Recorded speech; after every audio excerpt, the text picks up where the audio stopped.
क्या आपको भी कहीं जाना है? क्या आपको जल्दी वहां पहुंचना है? तो आप इसके लिए क्या करोगे? आप उसके लिए बस, ट्रेन या हवाई जहाज के सफ़र को ही चुनोगे। लेकिन क्या हो जब आपका ये सफ़र जीवन का आखिरी सफ़र साबित हो? ही हुआ है आज की वीडियो में। लेकिन उससे पहले अगर आपने हमारे channel LP fact and knowledge TV को सब्सक्राइब नहीं किया तो अभी सब्सक्राइब कर लीजिए।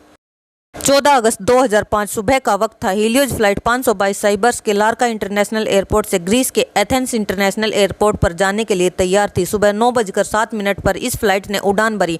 उस समय इसमें 115 पैसेंजर और 6 क्रू मेंबर के साथ 121 लोग सवार थे और इसे उड़ा रहे थे 58 वर्षीय German contract base pilot Hans Jürgen Martin, जिन्हें कुल 16,900 घंटे का फ्लाइट उड़ाने का अनुभव था। वहीं इनके को पायलट के तौर पर 51 वर्षीय पैम्पोस थे, जिन्हें की 7,549 घंटे का फ्लाइट उड़ाने का अनुभव था। वही फ्लाइट अटेंडेंट के तौर पर एंड्रियाज कमान संभाल रही थी। फ्लाइट ने उड़ान भरने के 5 मिनट बाद यानी 9:12 पर 12,040 फुट की ऊंचाई पर यह प्लेन पहुंच गया था। इस ऊंचाई पर पहुंचने पर इसमें एक अलार्म बजने लगा। जब इस अलार्म की जांच की तो पता चला कि यह टेक ऑफ कन्फर्मेशन अलार्म है, जिसे देखने के बाद दोनों पायलट हैरान हो गए कि यह अलार्म तभी बजता है जब प्लेन जमीन पर होता है और उड़ान भरने के लिए तैयार नहीं होता। 12,000 फीट की ऊंचाई पर इस अलार्म के बजने की वजह दोनों पायलट को समझ ही नहीं आ रही थी। स्थिति की गंभीरता को देखते हुए उन्होंने एटीसी यानी एयर ट्रैफिक कंट्रोल से संपर्क करना ही उचित समझा। उन्होंने एटीसी को बताया कि उनका टेक ऑफ अलार्म अभी भी बज रहा है। पायलट एटीसी को सब बता ही रहे थे कि इतनी देर में ही कॉकपिट में मौजूद कंट्रोल पैनल पर एक साथ कई अलार्म बजने शुरू हो गए। उन पैनल्स की आवाज की वजह से पायलट की एटीसी तक बात पहुंच ही नहीं पा रही थी। साथ में प्लेन का मास्टर क्वेश्चन अलार्म भी बजने लगा, जिसका मतलब था कि प्लेन के सारे फंक्शन एक साथ ओवरहीट हो चुके हैं। पायलट को समझ नहीं आ रहा था कि अचानक ये हो क्या रहा है। ये सब देखकर प्लेन में अफरा तफरी का माहौल बन गया। क्रू मेंबर्स यात्रियों को शांत करने की कोशिश कर रहे थे। सभी यात्रियों को सांस लेने में दिक्कत हो रही थी, इसीलिए उनके ऑक्सीजन मास्क खुद ही नीचे आ गए। जब प्लेन में ऑक्सीजन का लेवल कम होता है तो ऑक्सीजन मास्क खुद ही नीचे आ जाते हैं। इस समय प्लेन में लगभग 18,000 फीट की ऊंचाई पर था। पायलट बार बार एटीसी से संपर्क करने की कोशिश कर रहे थे, लेकिन उनकी एटीसी तक बात नहीं हो पा रही थी। कुछ देर में प्लेन का एटीसी से कनेक्शन पूरी तरह टूट गया। बार बार कोशिश करने पर भी संपर्क नहीं हो पाया। ये फ्लाइट और ऊंचाई पर जाती जा रही थी। आमतौर पर इस ऊंचाई तक जाने में फ्लाइट को 1 घंटा 45 मिनट का समय लगता है, यानी करीब 10:45 पर इस प्लेन को एथेंस इंटरनेशनल एयरपोर्ट पर पहुंचना था। 9:23 पर यह प्लेन 34,000 फुट की ऊंचाई पर पहुंच गया था। इसके बाद 9:37 पर यह प्लेन एथेंस के फ्लाइट इंटरनेशनल रीजन में पहुंच गया। 10:12 से 10:50 तक एथेंस एयर ट्रैफिक कंट्रोल की टीम रेडियो कॉल्स के जरिए इस प्लेन से संपर्क साधने की कोशिश करती रही, लेकिन उन्हें कोई जवाब नहीं मिला। 10:45 हो रहे थे और इस समय प्लेन को एथेंस इंटरनेशनल एयरपोर्ट पर लैंड करना था। प्लेन का कुछ अता पता न चलने की वजह से कुछ अनहोनी की बात को सोचकर ग्रीस के अधिकारियों ने अपने सबसे बढ़िया F-16 फाइटर प्लेन को इस विमान को ढूंढने भेजा। कुछ ही देर में इन फाइटर हेलियस को ढूंढ निकाला। इनमें से एक फाइटर जेट उड़ते उड़ते इस विमान के बहुत करीब आ गया था, ये देखने के लिए कि कहीं कोई विमान में अनहोनी तो नहीं हो गई है।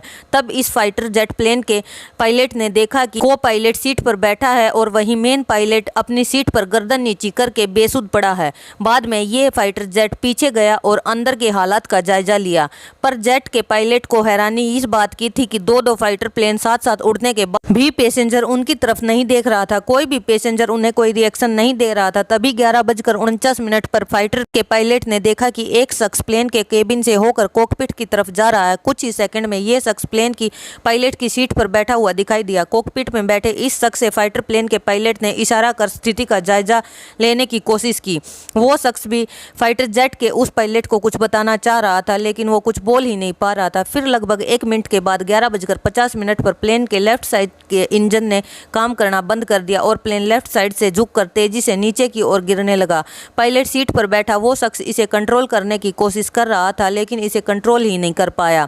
12 बजे प्लेन के राइट इंजन ने भी काम करना बंद कर दिया। प्लेन का कंट्रोल अब पूरी तरह से खो चुका था। 12:04 पर एथेंस से लगभग 40 किलोमीटर दूर ग्रेमिटो की पहाड़ियों से जाकर ये प्लेन टकरा गया और क्रैश होते ही इसमें मौजूद सभी 121 लोगों की मौत हो गई।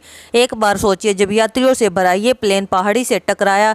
इसमें मौजूद सभी व्यक्तियों की मौत हो गई और वो पायलट कुछ ना कर सके। उन पर क्या बीती होगी उस समय उस फाइटर प्लेन के पायलटों पर। इसके बाद ग्रीस में फ्लाइट 522 के क्रैश होने की खबर आग की तरह फैल गई। तुरंत रेस्क्यू ऑपरेशन चलाया गया। 121 लोगों की डेड बॉडी को एक एक करके बाहर निकाला जाने लगा, लेकिन जब हादसे में मिली डेड बॉडी में से कुछ की ऑटोप्सी की गई तो चौंकाने वाली बात सामने आई कि प्लेन में मौजूद ज़्यादातर पैसेंजर और क्रू मेंबर प्लेन के क्रैश होने से पहले ही मर चुके थे। अब यहाँ सवाल ये था कि अगर पायलट पहले ही मर चुका था तो 2 घंटे तक प्लेन को कंट्रोल कौन कर रहा था? वही व्यक्ति था एंड्रयूज, जिन्होंने प्लेन को संभाला था, क्योंकि उनकी आवाज़ ही लास्ट तक एटीसी को सुनाई दी थी। एंड्रयूज के पास प्लेन को उड़ाने का कमर्शियल लाइसेंस तो था, पर बोइंग 377 को चलाने वाला एक्सपीरियंस नहीं। लेकिन फिर भी वो इस प्लेन को घनी आबादी क्षेत्र से दूर ले गए। जब इन्वेस्टिगेशन शुरू हुई तो पाया गया कि प्लेन का फ्यूल खत्म हो गया, पर तभी एक इन्वेस्टिगेशन ऑफिसर की नज़र कंट्रोल पैनल पर गई। वहां पर एक बटन था और ये बटन था प्लेन के प्रेशर को करने का बटन। बटन देखते ही ऑफिसर को पूरी कहानी समझ में आ गई।